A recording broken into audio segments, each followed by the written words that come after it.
Hi guys, welcome to the Alt-ernative podcast. We're on episode 25. We've got a special guest here today, Alex. He's a fellow YouTuber with the YouTube channel Pike Productions. Alex, would you like to tell us a little bit more about yourself and your YouTube channel, what your motivations are for the channel, and why you set it up? Sure. Well, first, Cam and Aaron, thanks for having me here. I really appreciate the invitation. I've checked out your guys' podcast, and I really like the previous guest that you had, so I do consider it a high compliment that you invited me, so thanks for that. Cheers. Yeah. So, yeah, as far as my YouTube channel, I kind of got into video editing about 3 or 4 years ago. I was actually doing gardening consulting with clients, and I found that, it's a lot easier to teach them how to garden with a video as opposed to an email.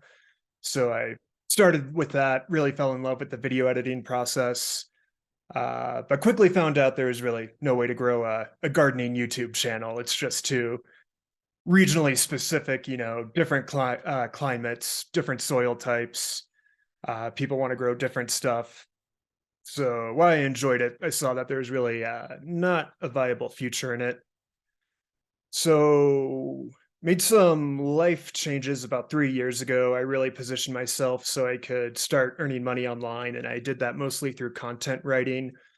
I got accepted into a writing agency where they kind of pair you with clients, and I got to write about all types of boring stuff from manufacturing to building construction codes. But through that, I was able to earn an income remotely, and that allowed me to start traveling the world. So about 3 years ago, I went to the Dominican Republic. That was kind of the start of my digital nomad journey. Pretty close to the United States. I know a little bit of Spanish, enough to get by. So I figured that was a great place to start. And I was doing the content writing to make money, and then also focusing on the YouTube channel to hopefully get that growing. And while I was in the Dominican Republic, I really lucked out. I met a really interesting person by the name of Hugh Baver. He was very successful in the tech industry in the United States, but he ended up abandoning that to work on charity efforts in the Dominican Republic. He's involved in a few different ones, and he was really kind because at that time I wanted to do a video about him and the charities he was working on, and I had absolutely no audience on YouTube. Nobody was watching my stuff at that time, but despite that, he took out the time of his busy schedule to allow me to kind of document what he was doing. And we talked about Dominican history and kind of the challenges that the Dominican Republic is facing. So yeah, I stayed there for about 4 or 5 months, I would say, give or take. And then Joe Biden got elected and he took the White House. And I was a little afraid that he was going to close the US borders because this was all during the pandemic. I met many Canadians who ended up getting stranded in the Dominican Republic due to travel restrictions. They just intended to go there for a week for a vacation or spend the winter there, and then they ended up spending about a year or two there. Oh, right. So I was able to get back home to the US. That didn't end up happening to me. And then the jabs became available. And then once that happened, travel opened up again. So when that happened, I went to Poland, to a city there called Poznan. My grandfather, God rest his soul, he actually grew up in a Polish-speaking household, and my great-grandparents are from Poland, so I've always wanted to visit there. Wish I could have done it when he was still alive, because he could have helped me with the Polish language a little bit, but yeah, nonetheless, was able to go there and quickly learned that Europeans are just as bad at geography as Americans are. So that was pretty interesting to see. Most people I talked to, they thought the Dominican Republic is in South America, so that gave me a good chuckle. And after Poland, I went to Albania, and I absolutely love Albania. I think it's one of the most underrated countries in the world. Just fantastic geography there. I mean, you can go swimming in the sea and hiking in the snow in the same day. So there's really spectacular things to see there. Also amazing archaeological sites as well. But unlike Greece and Athens and Albania, all these fantastic archaeological sites, they're almost empty. There's almost nobody there. So you can just go and really connect to the history. Um, and while I was there, that's when the Ukraine war started. Definitely changed my plans. I knew I was going to be bouncing around Eastern Europe outside of the Schengen area for a while, but the war kind of changed things. And I was actually even looking at going to Ukraine before that started, because they had a kind of a unique COVID insurance thing. In order for tourists to go there, you had to buy COVID insurance, but obviously that's all a moot point now. And also in Albania, some of my friends there, they actually, before the war started, they helped Ukrainians, like meet the immigration requirements so they could stay there. And while Albania is a great country, there's still quite a bit of bribery there. So my friends knew what bribes had to be made so that Ukrainians could stay there. So yeah, after Albania, I then went to Athens, and I was there for about a month, and I was really on the north end of the city. I didn't know this at the time, but I guess Athens is kind of divided into political neighborhoods. So there's like the anarchist neighborhood, and there's the communist neighborhood and the fascist neighborhood. And I ended up right next to the anarchist neighborhood, just completely by accident. So that was kind of interesting to see. Like what they do there is they kind of take over abandoned buildings, and then they spray paint saying this belongs to the anarchists now. So it's kind of interesting to see those political dynamics in a big city. And in Athens too, I learned a lot, or not a lot, but a little bit about the Greek Civil War, which I guess happened immediately after World War II. It was kind of your classic left versus right, what you would expect, in the 20th century. But I guess it got so ugly there that the Greeks really don't like to talk about it. And I guess most schools, when they talk about history, the Civil War isn't taught because they don't want to kind of reignite the flames that contributed to that. In some of the Greek villages, this is what I've been told, even if they have a really small population of just about 500 or 1,000 people, they'll still have two cafes there. And that way there's one cafe for the left wing and one cafe for the right wing. So the wounds are still so fresh, they don't even want to sit in the same coffee shop as someone on the other side, even in a tiny remote village. Did you notice any clashes between the different neighborhoods? So you said you was near the anarchist neighborhood. Would the anarchists clash with the communists? Not at that time. It was pretty calm when I was there. This was, oh gosh, I want to say May of 2022. So I think everybody was really excited that the pandemic was getting over. So I think there's kind of more excitement about life returning to normal instead of engaging in political squabbles. There was a notable amount of police presence there, though, too. So, but yeah, from what I saw, things were pretty calm and mellow compared to other times in Athens that we've seen in the past decade or so. Yeah, it's funny that you say that, the divide there. And obviously, you mentioned about what you learned in education. From all your traveling, and obviously, you've done quite a lot of, obviously, a lot of traveling, but you've documented a lot of your traveling, and it seems like you've learned a lot from your traveling.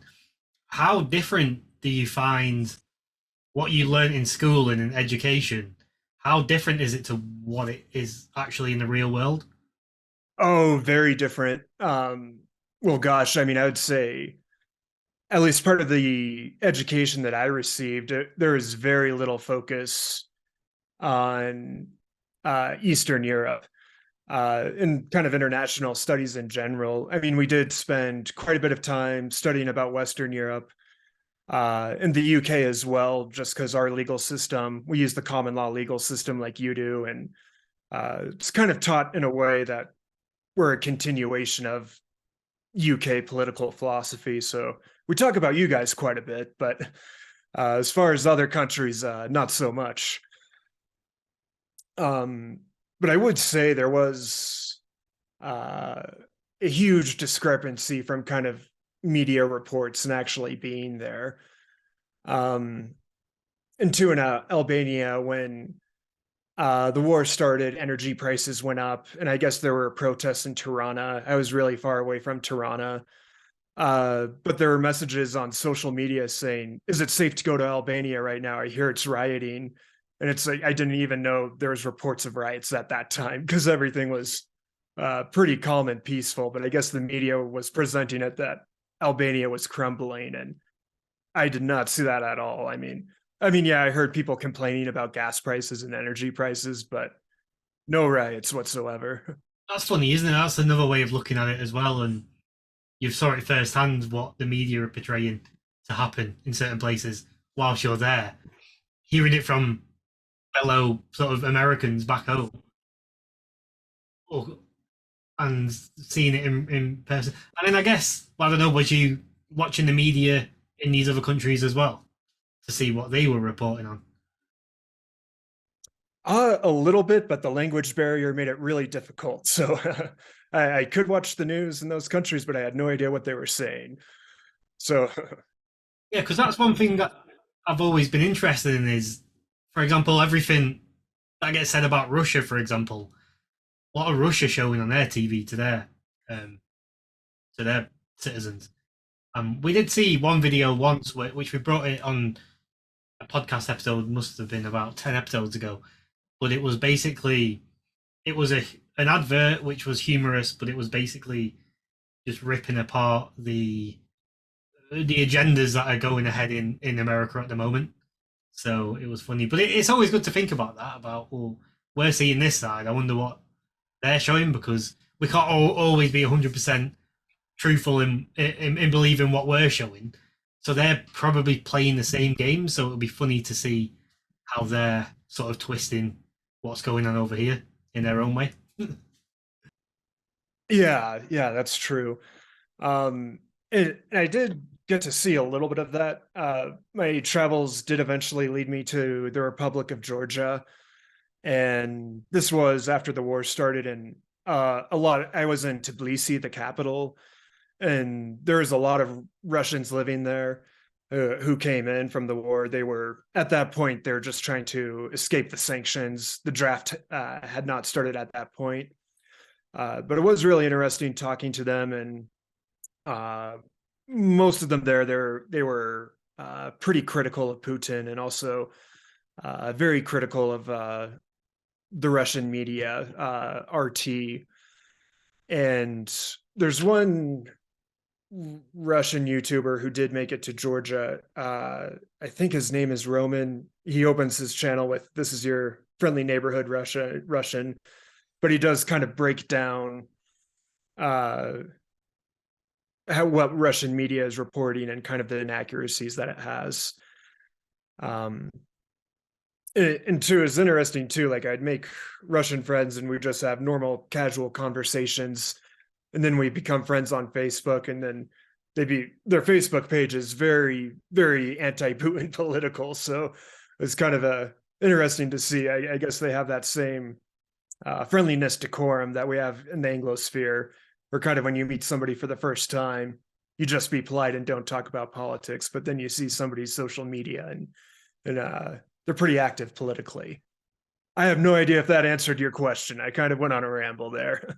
No, that was good. Yeah, because that's another side of it anyway, is the people that you talk to, and we're hearing so much of one side. It's good to speak to people and sort of gain some knowledge in what's actually going on. And I guess that's sort of what we're doing anyway with this podcast in another way, completely different way, is we're trying to talk to people rather than, well, I guess the information still comes from people, but rather than people who were paid actors, so to speak, we're trying to talk to real people and gain real knowledge of what's going on in the world.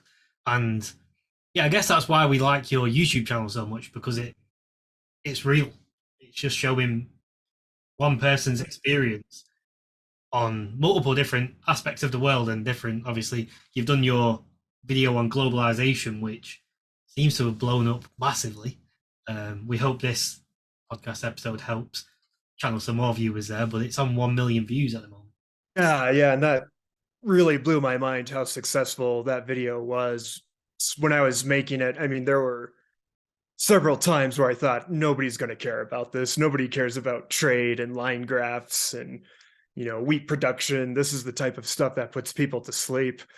But I was very happy to be wrong about that, and that people did kind of find an interest in it. And I guess kind of what changed, why people are more interested in global trade now than before. I mean, we saw during the pandemic what happens when global supply lines kind of shut down. Pretty much everyone in the world experienced one shortage of a thing or another. And then, of course, right as the pandemic was ending, then the war started. So now we have these completely additional new supply chain shortages and challenges. And I am pretty concerned of where things are going economically from the war, because, once the pandemic ended, it's like, okay, it's just a matter of time until we get the refineries running again and the factories running again and so on and so forth. But I really think these sanctions have the potential of staying around for a long time, especially when you kind of look at what happened with Cuba during the Cuban Missile Crisis. That was about 60 years ago, and we still have those sanctions on Cuba today. And I think that that's very likely to happen with Russia as well. You see some people from the US State Department, they're starting to use the phrase war crimes, or crimes against humanity, rather. And that's pretty serious language. Once the State Department starts using that, that usually indicates we're going to be in a very adversarial relationship until there's serious regime change. And Russia's a pretty big player, or they were a pretty big player in globalization. I mean, obviously there is oil and natural gas that kind of has the big headlines right now. And also fertilizer production. With fertilizer, there's 3 key macronutrients that all crops need. You have your nitrogen, your phosphorus, also sometimes called phosphate, and your potassium, also sometimes called potash. But in any case, if I remember correctly, Russia's a very big producer of phosphorus, and that becomes pretty critical in crops that produce fruit. And I mean fruit in the botanical sense of the word, as opposed to the culinary sense of the word. So any type of crop where a flower turns into something that you eat, that's a fruiting crop. And to most countries, they do have a reserve of all 3 of those crop macronutrients, including phosphorus, but those will deplete and need to find ways to replenish. And with phosphorus and potassium, that can't be manufactured. It can really only be mined. Nitrogen you can manufacture. And those mining expansions, they take several years to set up. So what I'm saying is I think food prices are going to remain inflationary for a few years to come, unfortunately. It's funny you mention fruits, because in the UK at the moment we're seeing a tomato shortage. Oh, you're seeing a what shortage? Tomato shortage, or tomato, as you guys say in America. And I imagine most of your tomatoes, I imagine they would get imported from Spain or Italy, someplace warm. Yes, I think Spain, a lot of them come from. I think some of them grow here as well, locally in the UK. Italian tomatoes or tomatoes are usually more expensive anyway. They're considered more premium. I guess it's because tomatoes are used in Italian dishes, so it comes with like a extra little bit of marketing to say they're Italian. You cook in Italian food, pay pay a pound extra on every 6 tomatoes that you buy.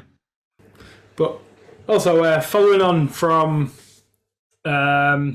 what you said as Russia being big players in globalization, what I've been reading about is the BRIC nations seem to be gaining a closer relationship with each other. So you've got Russia, India, China, South Africa, and Brazil. And those countries are massive in global production.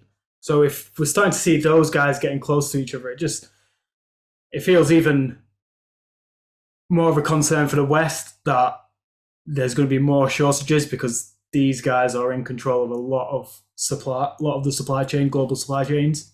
I think they've also striking a deal with Saudi Arabia, who obviously provide a lot of oil to the world. So if those countries do sort of collectively get together, then I would feel like they're in a much more powerful position than the West are when it comes to supplying the world with necessities. I am a little bit suspicious of the BRICS nations. I don't think they get along as well as most people would believe, specifically with India and China. I mean, those two countries, I think it would be very fair to say that they are adversaries. They have had border clashes fairly recently within the past decade, and certainly you can go farther back in history that indicates that they don't get along. And two, also, yeah, China is a huge player in manufacturing today. I don't think that's going to be maintained. But they're also major importers of food. If I recall correctly, only about 25% of their food can be grown domestically. For the rest of it, they rely on imports, and they also do import a lot of fertilizer as well. So if there was a major showdown between the West and China, what would happen is we would have a recession, but China would have a famine. So much higher stakes for China than it would be for us. So yeah, continuing on that thought, yeah, India and China, they don't get along too well. China is much more dependent on the global economy. They can't go isolationist like some other countries can. So yeah, I see BRIC shifting to being more India-centric instead of China-centric. And as far as people in Western countries like us, I think that's a positive.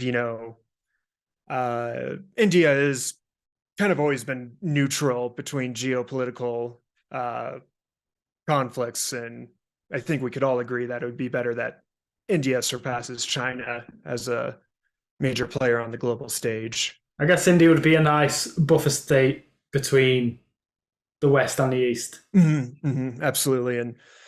And two, China, they have really disastrous demographics. If you look at the population pyramid of China, things are going to look pretty dire for them pretty soon. I believe by 2030, 25% of their population will be of retirement age. So if you were to, it's a very inverted graph. And given their human rights records, there are some concerns that they might cull the elderly population. I don't know if they would go quite that far. That sounds pretty extreme. And some people I've heard as well, they're saying China is much more closer to collapsing as opposed to as emerging as a superpower. I don't know if I quite agree with that analysis either. But I think we are going to see China start fading in this decade and in the coming decades. Also, the West is pretty unified in slowing down China. Here in the US, we had the CHIPS Act, where Biden's trying to bring a lot of the chip manufacturing back to the US, and he's trying to get Mexico into that loop as well. Also, the Netherlands and Japan, they kind of joined the chip boycott, for lack of a better word, or chip embargo against China. And the Dutch, they're really major players in chip manufacturing.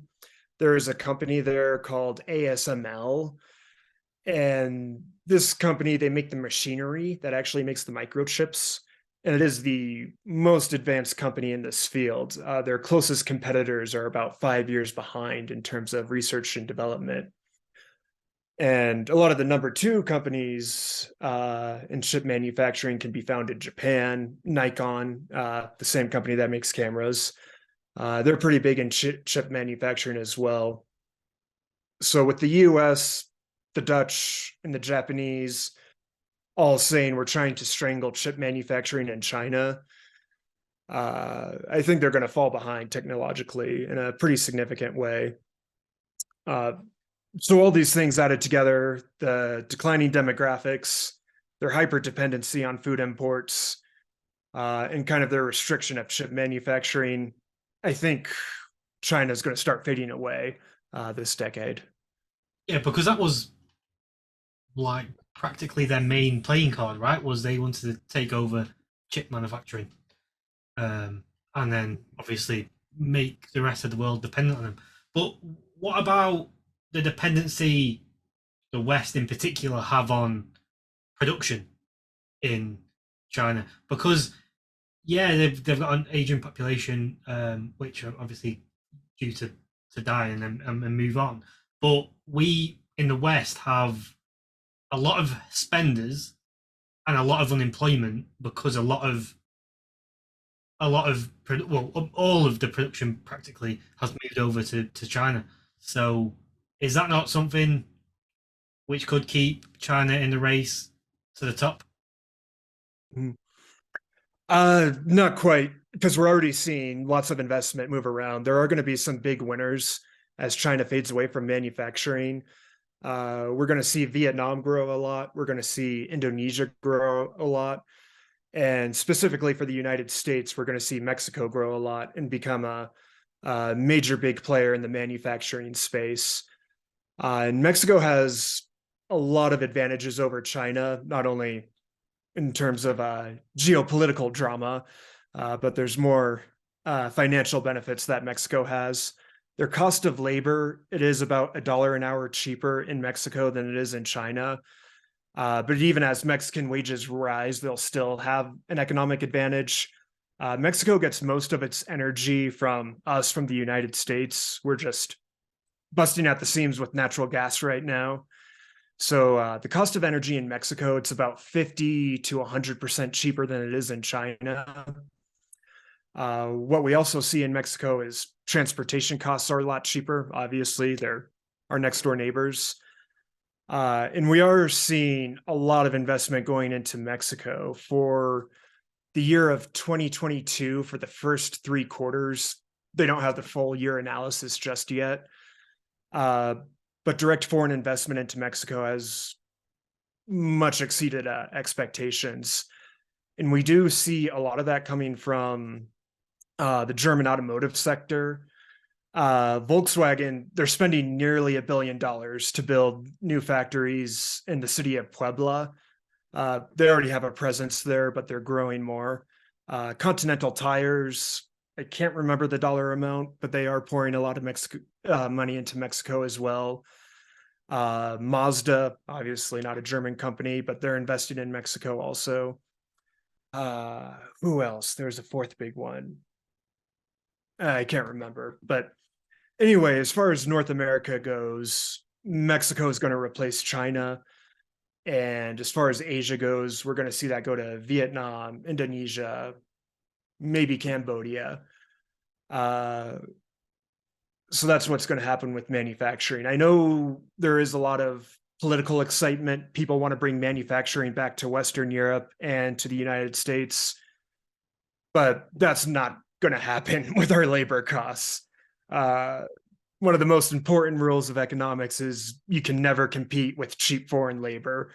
So until Americans are happy with getting paid $2 an hour, same thing for Western Europe, manufacturing is never going to come back. Yeah, that ship is well and truly sailed now. So it's about what they can do moving forward. So do you think on the manufacturing side, for example, you've mentioned Mexico getting a lot of foreign direct investment. And then you mentioned Vietnam, potentially Cambodia. Do you think companies will spread their manufacturing around to cheaper countries closer to big markets? For example, Mexico's right next to America, which is a huge market for, say, BMW, for example. They'll manufacture cars in Mexico for the US market and then cars in Vietnam, say, for the Chinese market, perhaps. Yeah, that does make sense. The nearshoring idea to, and Japan has kind of done that with their manufacturing. It's a strategy called desourcing. Obviously, that's going to lower transportation costs for the goods, but it also provides some political security. So, with Japan doing a lot of manufacturing or final assembly for cars in the United States, if a politician came along and said, we want to ban all Chinese cars, then that would mean tens of thousands or hundreds of thousands of job losses. Gosh, I have no idea if that answers your question. I'm sorry. With I've got this. You might not be able to answer this, but you could probably give your opinion on it. With dumping a lot of money into Mexico, obviously Mexico is very corrupt in a different type of corruption than you would see in the West. Would dumping a lot of money into Mexico to obviously bring manufacturing to them, they will obviously rise. But is that a risk based on the foundations of what they're built on? Or do you think that will resolve a lot of the issues which are in Mexico? Mhm. Well, Mexico, they have made a lot of advances of anti-corruption for about the past 30 years. And their current president right now, Lopez Obrador, he does champion himself as an anti-corruption candidate, and he may have accomplished that. But for my opinion, I'd kind of like to see a few years pass to actually see if those policies were effective or not. And he's a really interesting character if you ever want to look into some geopolitical oddities. He is a lot of in a ways a combination of Donald Trump and Bernie Sanders. He because he is pretty tough on immigrants coming into Mexico, and so much so he's actually received flack from Amnesty International. So Cubans and Venezuelans and Haitians that are trying to get into Mexico, AMLO has made it pretty clear that they're not welcome there. And in that sense, he is related, similar to Trump. But on relation to Bernie Sanders, he is very anti neoliberal capitalism. He thinks government should have a big role to play in the business sector. And Mexico did that in the 70s to some success. That's largely due to they were a big oil exporter that at that time. And in the 70s, there was the oil crisis from the rise of OPEC. So Mexico was making a lot of money in the 70s, and they were from oil. And they're kind of using that money to prop up businesses. So AMLO does have a little bit misguided nostalgia in how he's trying to build the Mexican economy. But despite his political hostility towards direct foreign investment, it's still coming in. So really, I wouldn't say corruption is the threat to Mexican investment. I would say more so hostility towards foreigners and towards businesses is the biggest threat for investing in Mexico. But at the same time, they have strict term limits for the president there. Presidents can only serve 6 years, and then they have to disappear. And AMLO just has about 2 years left, if I recall correctly. So if Mexicans decide to elect somebody that is more friendly to foreign business investment, they can really catch the popularity of this nearshoring wave. And they can, I think they're going to do good no matter what, but if they elect the right person, I think they can really maximize the benefits that are coming in. Yeah, and then it's speed as well, right? If they elect the right person, the money's there to be invested, so it will. someone accepts foreign investment within the country, I'm guessing everyone wants to, like we've just discussed, everyone wants to take it away from China. So most businesses will be happy just to chuck money straight into the Mexican pocket. So, in regards to Mexico, I don't know too much about it politically, but so this question might sound a bit stupid, but how much control do the cartel have in Mexico these days? Do they still have a lot of control, or? Oh, yeah, they're definitely relevant, but I think one aspect that gets misreported a little bit is that it's very geographical. So in certain Mexican states, they absolutely have a lot of power, and in some cases, they're more powerful than the government, so to say. But in other states, they do have a smaller uh, presence, and that's been another point of criticism against AMLO. His policy towards the cartels was, let's give them hugs and instead of bullets.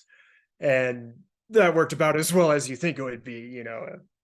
Trying to hug the cartels isn't going to work. You need to be a little more aggressive.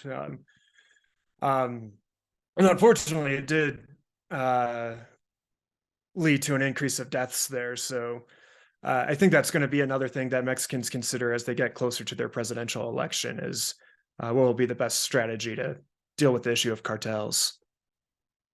Yeah, I guess that I wasn't going to ask this. It sort of came into my mind, but as Mexico grows, with foreign investment investing in businesses within there, manufacturing, the cartels should shrink in hindsight.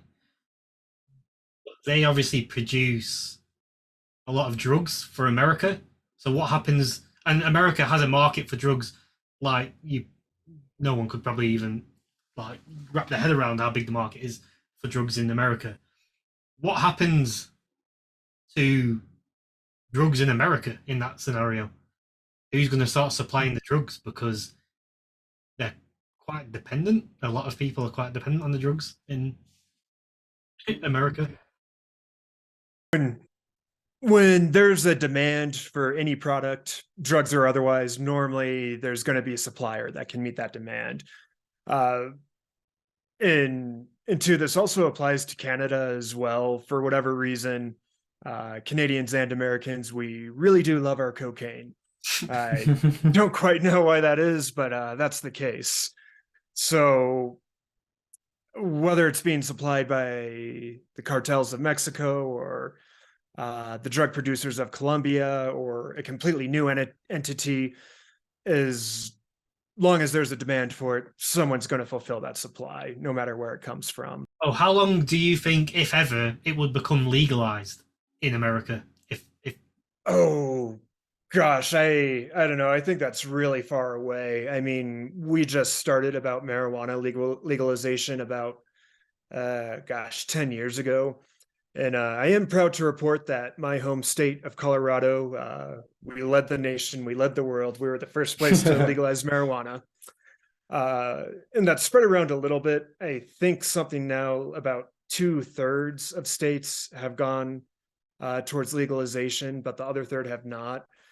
And if the political appetite for marijuana is that slow, it's going to be much, much slower for the drugs that are more addictive and more dangerous and have a higher risk of overdose. So I really don't see legalization for those harder drugs happening anytime soon. Yeah, well, I've heard America doing clinical trials on MDMA and ketamine for mental health. People with PTSD, I think, it's helping people cure their PTSD. So you are progressing in sort of medical uses for drugs that were deemed that are illegal, but were deemed sort of party drugs before. Mm. Yeah, so there is some progress in that aspect with psychedelics. I also did recently read a study that psilocybin, the active ingredient in magic mushrooms, they're actually quite effective of getting people to quit smoking. If I remember correctly, I think it had an 80% effective rate, whereas the nicotine gum is only around 5 to 10%. So there is absolutely some medical utility with the psychedelics. Um, it is a regulatory nightmare because the DEA, the Drug Enforcement Administration, that's the federal level. They kind of classify how dangerous drugs are, and that restricts their ability to be medically researched. And they still currently have marijuana classified as the most dangerous drug. So that kind of shows you how far behind the regulations are from the potential that we could get, from these once classified drugs. Um, that oddly enough, I have heard stories of clinics opening up in Colombia and in Mexico where they are using psychedelics to treat varying medical ailments. So, in a weird way, our drug policy is so harsh that people are actually going to Mexico or going to Peru or Colombia to receive medical treatment with these psychedelic drugs. So it's a whole mess, the drug policy here in North America. Yeah. Yeah, I've heard of Americans going to I can't recall the country, but it's in South America somewhere for to do ayahuasca. Yeah, I've heard of it. Like many things, it was popularized by Joe Rogan. Um, and yeah, I think every man between the age of 20 and 40, they kind of have a dream of going on an ayahuasca journey in South America. Um, it is a little bit pricey to do. You got the travel prices and you have to pay the shaman and so on and so forth. But So have you looked into it? no, not going. Not going there. I've had my psychedelic phase in my life, and I really have no interest in getting back into psychedelics anytime soon. I mean, loved it a lot when I was in my 20s, but I'm in my 30s now, so my idea of having a wild time is drinking a cup of coffee after 3 p.m. And that's enough excitement for me. Oh yeah. So, like, just quick coming back to globalization for a moment. You did mention it in your video about Trump's um, the role Trump played in globalization. Where where is what he set out at the moment? Because I know obviously Biden's had to pick up on a lot of what Trump put together. Mhm. Yeah, and in terms of globalization and nearshoring, Trump and Biden actually have very similar policies.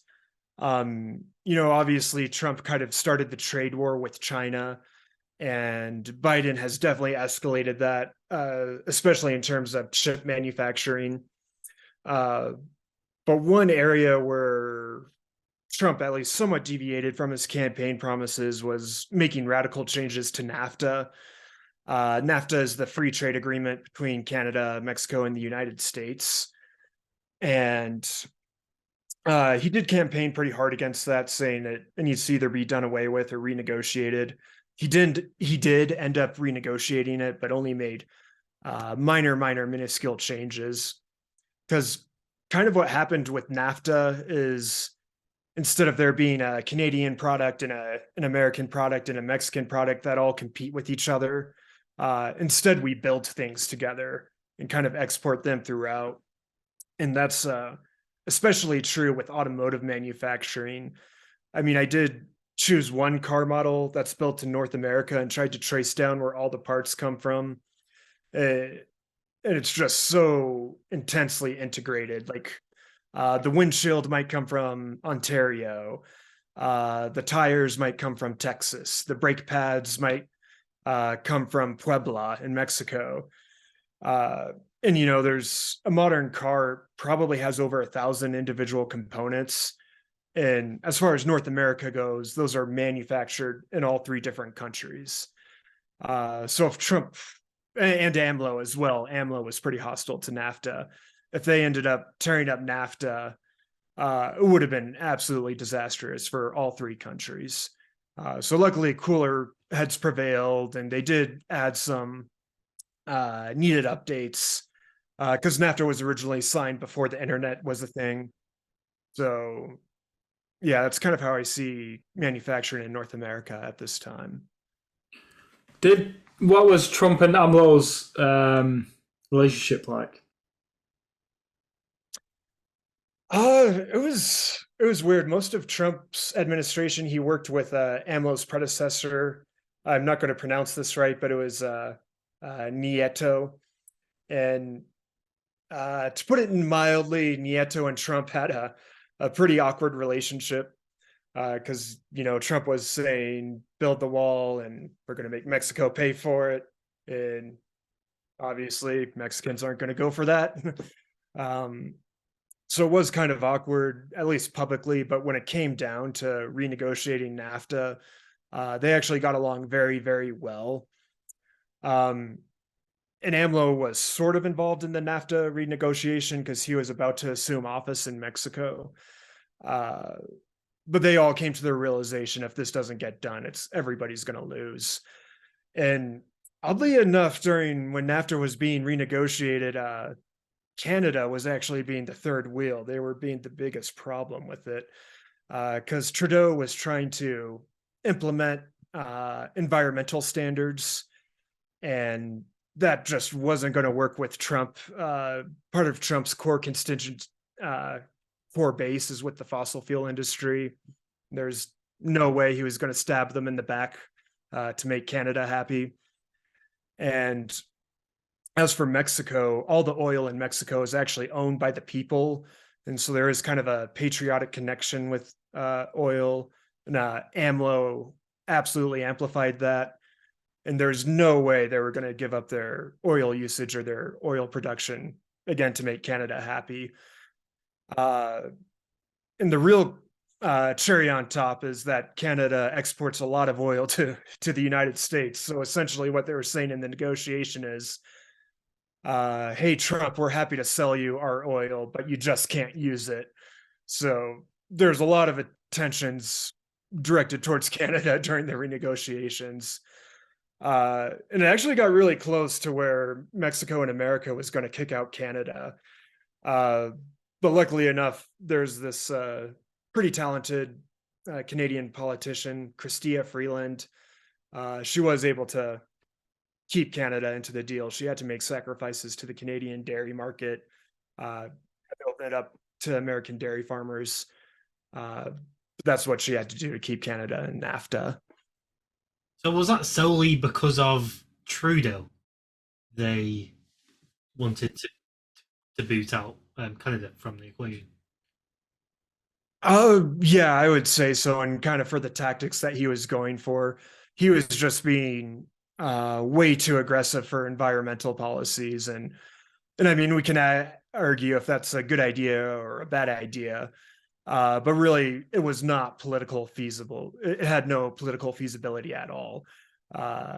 Trump would absolutely not go for that, and AMLO would absolutely not go for that. But Trudeau just was insistent, and then it got really close to the point was like, okay, well, screw you, Canada. If the environment's that important to you, then stop selling your stuff to us. And yeah, that's going to be the topic of my next video. So that's why I'm so knowledgeable about Mexico and Canada right now. Oh, nice. That's going to be a good video. Yeah. Yeah, I'll be interested in that. So, do Biden and Trudeau, do they have a good relationship? Yeah. As far as I can see, yeah, I mean, they haven't had to do any major trade negotiations because that was all done during the Trump administration. And Canada they haven't received enough credit, in my opinion, in terms of the Ukraine-Russian war right now. Last time I looked, Canada ranks about 4th in terms of supplying aid to Ukraine. And part of that is Canada does have a long heritage of Ukrainian immigrants. Some of them have been there for over 100 years. Some of them immigrated very recently. So in terms of foreign policy, yeah, Biden and Trudeau are absolutely on the same page.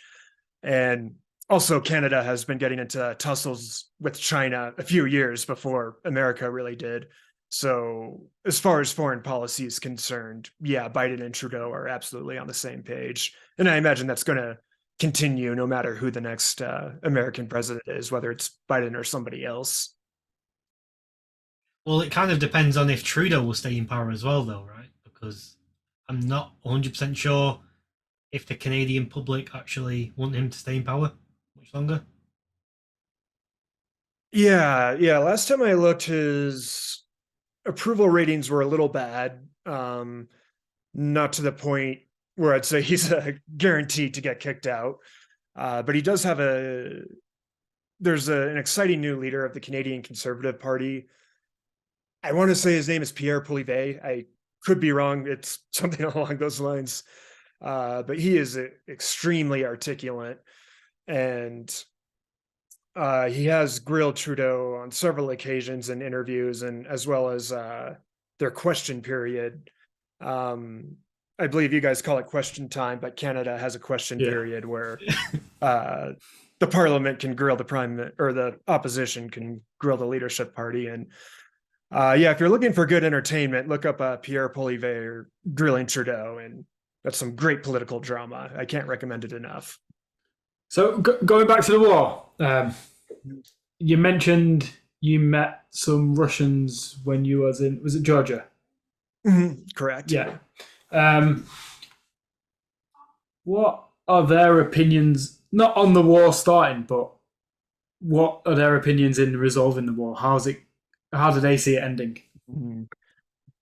I would say, honestly, I think they have unrealistic ways of how they see it ending, how they want to see it end. From the ones that I talked to, they just want Putin to completely withdraw, no questions asked. And I don't see that happening. I think, if you ever read Sun Tzu, he said, build a golden bridge for your enemy to retreat on. So I think for Putin to get out of Ukraine, somehow there has to be a golden bridge, a prize that he gets for retreating, or it has to get to the point where it's an extremely high tragic amount of lives lost. Because when you look at Russian history and the wars where they did end up losing and retreating, they usually need to get to the point of where 100,000 soldiers die. So there does need to be an alarmingly high amount of deaths before they'll even consider retreating without a prize. Yeah. And, well, countries such as US kind of want this war to keep going. I know that might be considered conspiracy, but they're not going to, with the power they have, they could really help end the war. But how so? I mean, well, it's not really in favor of Ukraine if they decide to pull the plug on what they're funding. Oh, yeah, I guess that's true. And there have been some voices that advocated for that, kind of more of an isolationist policy. But then, yeah, it's pretty inhumane to do that, make that call. But how much do you know around, obviously, the US and the military industrial complex? How much of this war helps them with that? Well, that depends if Ukraine wins or not, because at this point, a lot of the weaponry that's being supplied to Ukraine by U.S. military contractors or producers, that's all on debt, and they're never going to get that paid back if Ukraine loses. So in terms of commercial interest, the military industrial complex, they absolutely want to stay there as long as they can for Ukraine to win. Otherwise, they will never get paid for the weapons that they provided. And that was kind of a similar situation to the United States in World War One. I mean, this was more so raw materials as opposed to weapons. But as you know, in the beginning of World War One, the U.S. really wasn't involved too much, but we did provide a lot of steel, a lot of coal, a lot of lead, a lot of timber, things like that to you guys, to the United Kingdom. It was a similar situation that there really weren't cash payments for it, but rather debt. And some historians advocate that's one of the main reasons why the United States actually did end up getting involved in World War One, because if the UK and France didn't win, then we'd never get paid back for it. So that is Potentially what could happen here, though, as well. yeah, exactly. It's debt and money always make things worse in these types of situations. So So do you see the war escalating to the US actually having troops on the ground? No, not unless if a NATO country gets attacked. I don't think that US troops will get sent to Ukraine anytime soon. They are sending contractors that are technically not soldiers. These are retired soldiers. And part of the reason of that is due to the complexity of the military equipment. So there does need to be some training involved so that Ukrainian soldiers can use it. So contractors are already there just for training purposes. And that is a little concerning because that's how the Vietnam War started. And eventually we all know how that went. So if a situation happened where a military contractor did get killed, which can, I think that's almost maybe even a certainty if things continue going the way they are. It will be interesting to see how the media and the public react to it. But at the same time, everybody still has a really bad taste from the Iraq War and the Afghanistan War in their mouths. So I don't think there's why most people want to supply Ukraine. They don't actually want to fight or die for Ukraine. So I hope it doesn't escalate. I think that's kind of the widespread sentiment here. Do you think Trump will come back into power in the US? Ooh, that's the $1 million question right That's now. the big one at the moment. Yeah. Yeah, we're gonna see. Because where we are at the phase right now, for the presidential election, it's kind of everybody who wants to run, they're throwing their hat in the ring. It doesn't look like Biden's going to get any serious challenges from the Democrat Party, but it does look like we're heading towards a fight on the Republican end. Trump is officially in the race. And it looks like Ron DeSantis, the governor of Florida, he hasn't made it official, but at this point, I'd be shocked if he doesn't run. He did just release a book, and that's kind of what politicians do when they want to run for president. The first thing they do is release a book. And it's also had really impressive sale numbers. So a lot of people that I've talked to who are both conservative and also non-conservative, they are really excited for DeSantis. But Trump's not going to go down with a fight. So there is going to be an interesting debate to see who gets the Republican nomination. If I had to bet right now, I would say DeSantis will probably win it.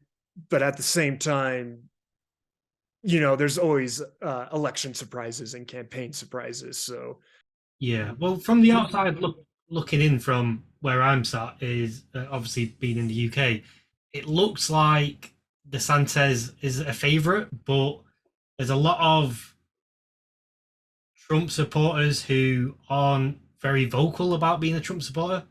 So it's hard to sort of gauge where because that's sort of what happened anyway, right? With Trump, is a lot of people sort of just came out the woodwork, and next thing you know, he was in power. So it's hard absolutely. from our side. It's hard to see out of them two who it could possibly be. No, there's definitely the shy Trump supporter. That's definitely a real phenomenon.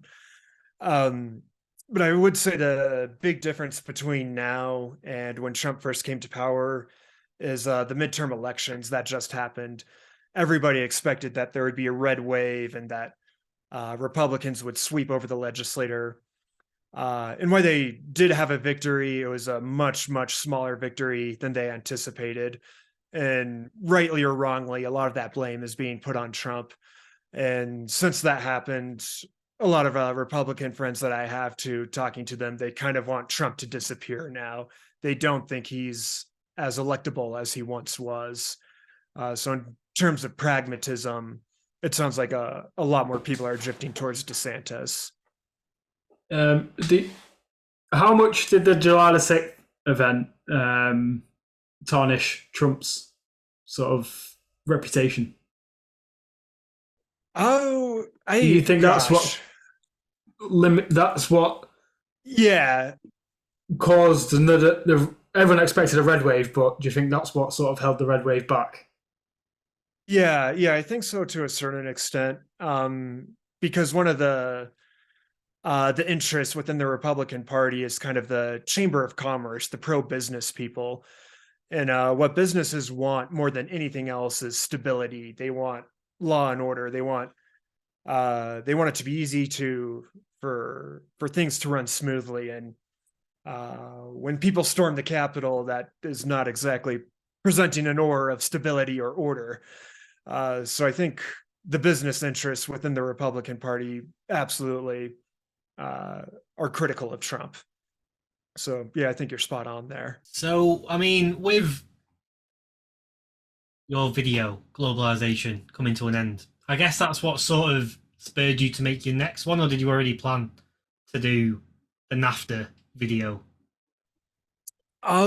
No, it definitely encouraged me to do that because yeah, I had no idea that that globalization video would be so successful. Like I thought if it got 5,000 views within the first year, then that would be good. That's kind of where I had it gauged, and it got over 1 million. So, and I love geopolitics. I love trade. I love that type of topic. So I'm going to be making videos on that for the foreseeable future. Yeah. Um, Oh, and then put your channel to a bit of a niche around them subjects. exactly. And yeah, I dabbled in making travel videos, but nobody watched those. Some of the other narrative mini documentaries, so to say, those had a mild amount of success. But yeah, going forward, it's going to be all trade, all geopolitics, as long as the audience has an appetite for that. Well, you Um, mentioned it earlier, but you didn't think it was going to get that many views because you didn't think people really cared about globalization. But skim it back to like rewind the clocks back to before the pandemic and obviously before the war. I guess if you asked a lot of people, they probably wouldn't. Your common person probably wouldn't even know what globalization is, or why it was even important, or how it even worked. But because of what we've been through over the last with the chips and shortages and so on and so forth, it's at the forefront of everyone's mind. So it's really timely that you've gone into this at this time because a lot more people are starting to learn about globalization. They're going to see your channel and the videos that you're looking to produce in the future and see it as a one-stop shop for globalization. But let's say globalization was to end. Um, Obviously you've got what's going on with NAFTA, but what other alternatives are there for the world, the way the world is right now as well, including the fact that we have the internet and we didn't really have the internet 20, 30 years ago. so if globalization completely ended, that would mean most of us go back to living similar to how our ancestors did in the medieval ages. Because for modern, our quality of life, for all these luxuries that we enjoy, you need cheap and reliable energy. You need a cheap, steady supply of food. All the minerals that are involved in manufacturing machines, computers, all the like. Gosh, sorry, my coffee's giving me quite the buzz right now. Um, uh, but yeah, if globalization absolutely collapsed, it would be bad for a lot of people. There are some countries that are uh, an exception to it. Usually, the countries that have a larger area, that means there's more opportunity for fossil fuels, more minerals that can be extracted, and more farmland. But for smaller countries in size, they're much more dependent on globalization than the bigger countries are. Hmm. But the whole world is set up for globalization. Like it has, well, like you said, it would be really bad if globalization was to end. It would literally be the end. But I don't know if you what you know about this side of it with foods. But because of globalization, I'm able to eat, being in the UK, Indian food, Mexican food, Chinese food, any types of food you could probably. And it's not just that style of food. I could literally, like we were talking about at the beginning of the episode, I could literally eat something that is grown in India or in China. And, well, I can't say literally, I am, but everyone is. Most of the stuff that we consume isn't actually homegrown. And I don't know the ins and outs of it, but apparently that's not good for people. We should only eat from our sort of homegrown because of us living and growing up in this certain part of the world, a certain segment. We should only eat what's grown there, and we shouldn't eat food which is grown in hotter climates. For example, like bananas that are grown in I don't know, India, for example. I think Brazil. Oh, so like in terms of like a health and nutrition perspective, is that where you're getting at? Yeah, pretty much. Yeah. Yeah. Well, I will be perfectly honest. I know next to nothing about nutrition or health. So if that's true, it might be or might not be. I cannot tell you one way or another. But I will say I do love eating bananas, kiwis, and avocados here in February in the cold Rocky Mountains. So from a flavor perspective, I love eating tropical fruits, but for health, I don't know. Apparently, for the UK, an avocado has the highest amount of air miles on it. So this is obviously, I don't know how true it is, but it's what I've seen, that by eating an avocado, you're actually causing more emissions in the to the world climate than what your car produces, for example. Oh yeah, I wouldn't find that too surprising. I haven't looked into the supply chain for avocados in the UK, but oddly enough, I did look into bananas for the EU. I was dating a Bulgarian girl for a little bit, and she insisted that bananas in Europe were better than they are in America, and that absolutely drove me bonkers. So I had to research and either confirm or deny that. But it turns out most of the bananas in the EU, they do come from the Caribbean. It's kind of a vestige of France's colonial presence in the Caribbean. And obviously, the Caribbean is closer to the US than the EU. So that means we have superior bananas. Sorry, Europe, I love you, but our bananas are better. But yeah, in terms of the climate footprint of transportation, yeah, that is a concern and worth something talking about. And that could at least be partially mitigated with greenhouse agriculture. I don't think that's very cost effective, but it could reduce emissions. Like theoretically, you could build a greenhouse in Finland that grows bananas. And oh, well, I guess you have to consider heating as well, if that could be done in a carbon neutral way or not. And I think there is a movement towards that of a more vertical agriculture, so that way you can grow whatever you want wherever you want, and using hydroponics and such. Yeah. That's true. One other thing I wanted to ask you about, and you might or might not know much about it. Have you heard of the neon line in Saudi Arabia? Oh yeah, like that city project. I know just a little bit about it. I saw the headlines, but not much else beyond that. Oh, right, okay. I've been looking into it recently, and I just wanted to ask people what their opinion is on it and whether the model looks like it will work. Mhm. That's something that I've noticed quite a bit with mega projects. It seems that governments, to garner support or garner popularity, both domestically or internationally, they'll kind of display this super fancy mega project that looks very futuristic. And sometimes those actually do end up getting built, but I've noticed most of the time they don't. They are more often than not publicity stunts. And I don't know about the line. That very may well end up being built or not. And to be fair, the Saudis, more than other countries, they do kind of come through on building their mega projects when they tease them. Yeah, I think they're actually going ahead with this one. I know what you are saying. Yeah, I think it got signed off a couple of weeks ago for construction to start. Well, tell me a little bit more about it. I don't know too much about it.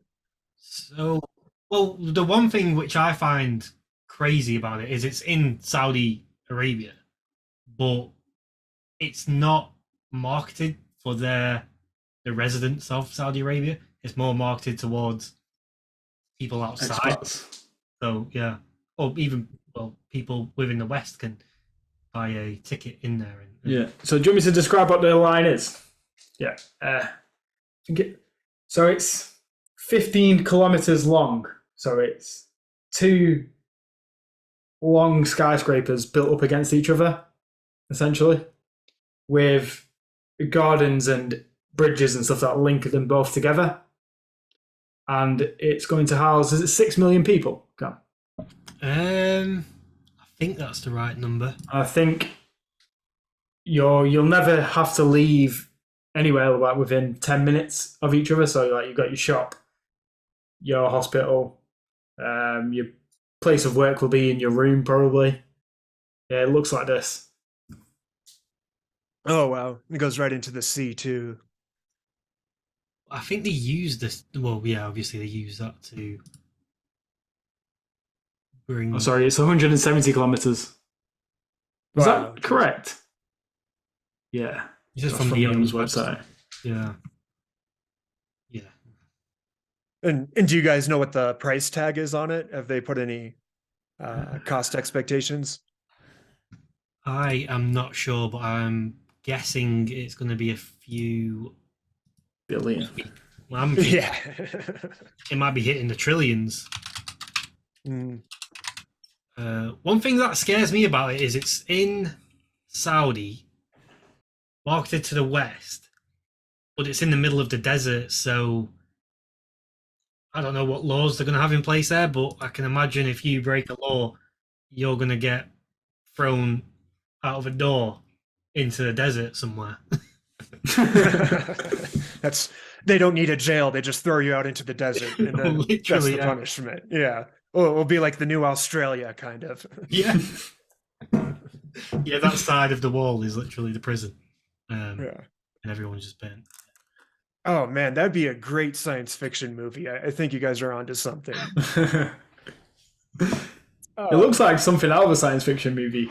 Is all in the line. I do have a few friends who they did kind of work in those Gulf states in the energy sector, and kind of the consensus that I hear from them is that that's a great place to make money, but none of them were happy living there.